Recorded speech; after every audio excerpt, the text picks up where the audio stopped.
One of the clients that I had been working with and the homework I gave him immediately irritated him. He kind of had all of his notes on paper and he was staring at me and he said this simple phrase: I just don't have time.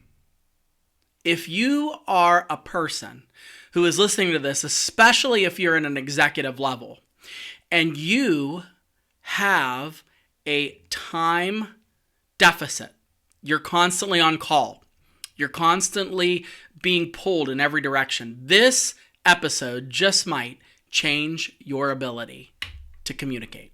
Let's get into it. Welcome to the Sam Linton Show, the podcast designed to help you shift your mindset, find your voice, and change your world. Sam is a pastor, coach, and expert communicator, helping leaders and entrepreneurs like you step into their purpose, speak with confidence, and make a lasting difference. So let's dive in. All right, we are back, and this one is going to be, I said last week was like a little bit of a peel behind the curtain, so to speak, with people in terms of all the tips and the things that I've taught people over the last decade of speaking training and communication skills. So today, I'm going to shift gears slightly, and I want to talk to you in particular if you are time-starved. I've never really met anyone, well, I don't want to say I've never met anyone, I have never worked with anyone who would say that, oh man, problem is I got too much time. Like I have endless amounts of time to get better. I have endless amounts of time to write, to speak, to get clarity on whatever. I've never had that happen. And so what I am fixing to do, what I'm planning on doing with our time today is I'm going to do a shorter episode, except this time, what do you do if you really don't have the time? Like literally last week we talked about all the different things that you can do to become a better speaker, but if you're like, I can't even fathom spending time trying to figure this out, I'm going to give you some budget-friendly, time-tested, time-scarce types of exercises that'll help you to become a better communicator. And if you do them on a regular basis, you're going to improve, no question.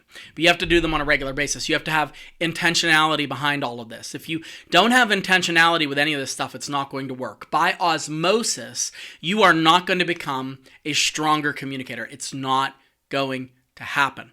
And if you are regularly communicating to a large group of people, and you're not changing anything, you're not going to improve. You are just going to instill bad habits.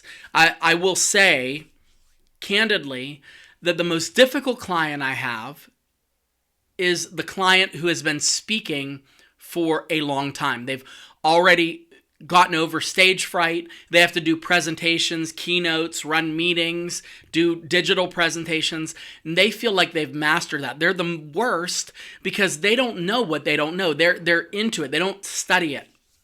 And if I could put myself under the bus here for a moment, I won't throw myself under the bus. I will put myself under the bus. If I could do that, I will tell you that one of my tricks to staying fresh is every time I speak, it's recorded. So like I'm going to speak in about 6 hours here. I'm going to be speaking at the church. And when I'm speaking, it's recorded and it goes on the internet. Well, every week, even if it's for 5 minutes, 10 minutes max, I listen to my speaking. I look at my body language, look at my facial expressions to the degree that I can see them. I think about my word choices, and I kind of coach myself. I look and say, you were really flying on that point, or you didn't really land the plane here. Oh, you felt uncomfortable here, didn't you? Like I always look for ways to review even though I'm busy. So this is what I practice for myself too. So I'm going to give you these things and I'm going to help you to be able to try this on your own. Ready? All right, here goes. Number 1. Don't waste everyday conversations. Don't waste everyday conversations. So you want to leverage them. So what do I mean? If you are in any kind of position of leadership, you're talking to people. You're dealing with them in some way. You're interacting with them in some way. So you don't want to throw those away like, oh, this is useless. Like I'm just talking to Jane from accounting or I'm just talking to Sue from HR. No, you want to leverage the opportunities you have with those communication points to get better. So, for example, let's say you're talking to your 3 core people and you meet and it's always informal and you get together and you're sitting on a couch and they're sitting in the desks and you're going back and forth. Take an opportunity and work on one skill. Pick one, anyone, I don't care. We talked about slowing down. Let's say you're like, I'm going to slow down. Well, with Stan and Jim today, I'm going to really take my time.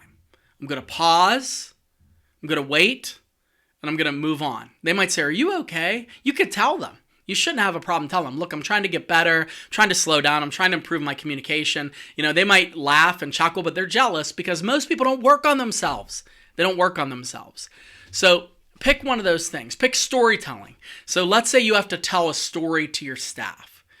Don't just say, oh, last week this person complained about our sales pipeline and now we have to change it. No, just go, I got the phone call at 2 p.m. and it was right before I was about to go into this meeting about our process. And she was angry. She was mad. She told me blah, blah, blah, blah, blah. Like tell them the story and then give them the ending. Think about it. So practice this. You can do this in everyday conversation. If you're leading a team, if you have a lot of people working with you, this is a great opportunity to leverage it. Second of all, and this one, I don't want to say that it takes a lot more time, but it's going to be the thing that gives you the biggest reward. You should record and review. Record and review. You are not aware of how you are when you're speaking. Let me say that again because you might think that I said that by accident. You are not aware of how you are when you're speaking. Even me. I'm in the moment. I'm thinking about my points, trying to engage the audience, trying to get connection, I'm trying to get buy-in. I'm trying to get action. Of course I'm not able to be self-aware in that moment of exactly everything that's going on. So why you record yourself, even if you record yourself on audio, you're going to catch some things. You're going to go, ugh, I shouldn't do that. And listen to yourself. And I'm talking what you can do as well. You don't have to record an entire meeting. You can record 60 seconds of a meeting while you're at your point of presentation. Just put your phone on the desk and pick it up, hit the voice memo and record. And listen to yourself later on the way home on your commute or when you're on the treadmill or when you're waiting in line at the doctor's or whatever. But you want to record and listen to yourself. If you feel like it, this takes extra time. If you want to record yourself in front of a mirror or set up a little mini tripod, you could buy them on Amazon for like $10 with your phone, and you want to practice what you look like when you're speaking, you can practice and record yourself. But I would just caution you to record practice because there's a good chance that you're going to be focusing more on some of these things when you're practicing when there's not an audience there than when there is an audience there. So my gut feeling tells you to do it live, as Bill O'Reilly would say, along with a couple other choice words. But you want to do it live so that you actually get an idea. Like I said, I do this every week. And then here's the key. When you look at yourself, you're going to go, oh, this sucks. I can't believe, how do I sound? How do I look? No. Just focus on fixing one thing at a time. Focus on fixing one thing at a time. If you are going too fast, just go, okay, next time I'm slowing this bad boy down. If you have a filler word like or mine is, you've heard me say it a million times, you do this, like whatever your filler is, look at that and isolate it and say, ooh, I'm going after that. I'm going to nail that first. That's going to be my thing. So pick something after you've recorded yourself and reviewed yourself. Next quick tip, upgrade your word choices. This is kind of a weird one, but executives use strong language. And I don't mean language that you can't show on a children's network, but I mean language that is stronger by nature by what it does. So what I mean by this is executives tend to speak in the active voice. Stephen King talks a lot about this in his book on writing. Now, Stephen King is arguably one of the best working writers that we have alive today. He's definitely sold a lot. He's up there with the bigs like James Patterson and J.K. Rowling. And I don't know, and it's irrelevant to how you feel about these people and their political systems and their beliefs. But one thing is for sure, they know how to sell books. And they know how to use the words. They're good with the words. And one of the things that Stephen King writes about in his book on writing is this simple principle, never to write in the passive tense. So instead of saying, I was carried away by the day unexpectedly, that's passive tense. That's me being carried away by the day unexpectedly, meaning something happened. Stephen King would say, right, the day ripped me out of my normal routine. All right, you make an active verb out of that. You make the day the actor and you pull it through. And when you speak like this, people notice. But if you say, oh, our team has been getting killed by the tariffs. No. Tariffs are killing our sales. Tariffs are killing our customers' desire to order from us. Instead of saying, our processes could use some improvement by us so that we can get better for our clients. Go, we got to clean up our processes to be better for our clients. That's upgraded word choice. That's stronger words. Think about how you speak. There's a way that you can look at your words and try to make them stronger. A lot of times people will say, we got to get down to some stuff and things. You want to say, we are going to get down to some problem areas. We are going to go and try to solve these issues. We are going to go and attempt to achieve these goals. You want to upgrade your language. I'm not saying learn new vocabulary. That's not what I mean. I don't believe that you should try to get bigger vocabulary. I think whatever you are speaking with is right. I don't care if you have a 5th grade education. I don't care if you have 2 master's degrees. My point is you want to take words that are stronger and try to connect them. So all you got to do is look for opportunities to use stronger language when you're already speaking. It'll make you a stronger communicator. It's going to make you come across as more confident, that you'll have more gravitas, and that people will listen. Okay? Still with me? I know we're going fast, and I don't have much longer because I said this is going to be a shorter episode because on purpose, it is designed for people that are time-starved. So let's look at the next one. Mastering the micro pause. Master the micro pause. What's the point of that? Well, as I mentioned, if speed is the chief sin of most poor communicators, second to that is never taking a break to let your audience catch up with your thoughts. We spend so much time trying to fill every second with a word. So a way that you can instantly improve is you want to use a comma type of pause when you're speaking. Think about it.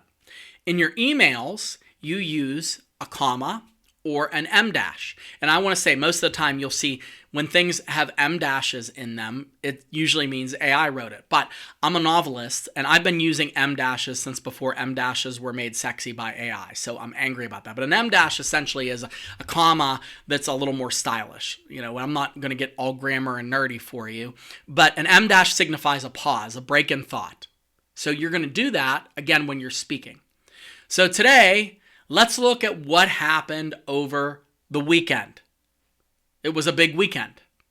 We had lots of people here, right? These little micro pauses. Instead of saying, today, let's look at what happened on the weekend. We had a big weekend. There were lots of people here. That's the way most of us would speak, even in a meeting, even executives.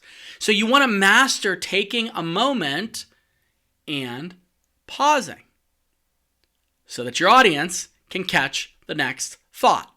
Now, I'm doing it dramatically here for us so that you see it, but I guarantee you there's a very high likelihood that you don't pause when you speak, and people are having trouble catching up. You talk really fast. You know your stuff. You already know the material that you're presenting to them in some way. So you want to be able to speak in a way that gives them the opportunity to get back onto the freeway of your communication. So look for ways to pause. Look for ways to be able to get your point across. All right? Next. And again, I'm throwing a bunch of them at you. Try reading aloud. Not in a group. Don't do that. But reading aloud on your own. So this is really, really helpful and more helpful than you would think. But one of the ways I will just confess to you, personal thing, that I believe that I became a good communicator early and was able to excel in school early is we grew up, and my family, my parents, we were not very wealthy. When I say we were not wealthy, we were a little bit impoverished. And we didn't have a lot of money. We didn't have a lot of entertainment. Call it what you want to call it, but I grew up in a very poor situation. So I didn't have a lot.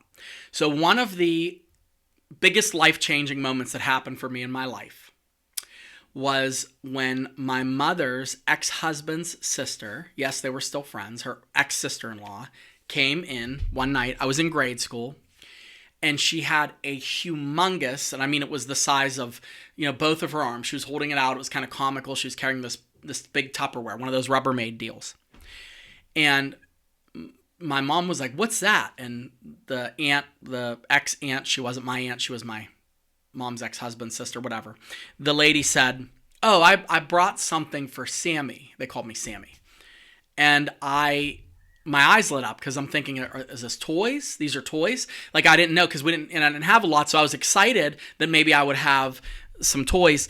And she said, "I just thought this would help him over the summer to pass some time." Now, remember, I was in first grade, maybe second grade at the time, so I was really young. I was just learning certain things. And I opened up the box and the Tupperware, and it was filled with hardback books. And most of them were by Stephen King. Now, a second Stephen King reference in this podcast. This is why I have darkness baked into the way I think. So I had never seen so many hardback books in one place except for at the library. And I said, "Are these for me to keep?" And she said, "Oh yeah, I'm done reading them." She read a book and she'd throw it in this Tupperware. She said, "Just a good way to practice your reading. And if it's raining outside, you can read instead of going outside." Well, that was it. From that moment on, I pledged to start learning those books. And a second grader reading Stephen King, a 1,000-page novel, now he's going to fudge through that. I was really having trouble. Now, we can argue about the propriety of me reading a Stephen King book in second grade. That's a whole other, I have another podcast that talks about therapy, but no, I'm just kidding. I don't. But it was a very different experience. So what I started to do was I would learn these words that I didn't understand and these concepts I didn't quite understand, and I would try to make sense of them. Well, at about third grade, and I was struggling through the summer trying to work through these, my mom said, "Hey, why don't you read them to me?" I was like, "Read them to you?" She's like, "Yeah, I want to hear what this is." Now, I can't imagine. My mom is a saint. I know that she blessed me for this. But imagine you as a parent. I'm a parent. I've never done this with my child. Giving them a book that they didn't really know and making them force their way through the words. Like mispronouncing the words, and my mom would correct me. My mom was really smart. And she would try to get me to understand what I was reading. And I would read these little books, smaller books even, that we'd pick up at Farmore. There was a Farmore, boy, in my old, a pharmacy where you could buy a book. I would read these books to her and fight my way through reading them. So this taught me how to read so that people can hear. This taught me how to pause. This taught me how to recognize when a thought came to an end.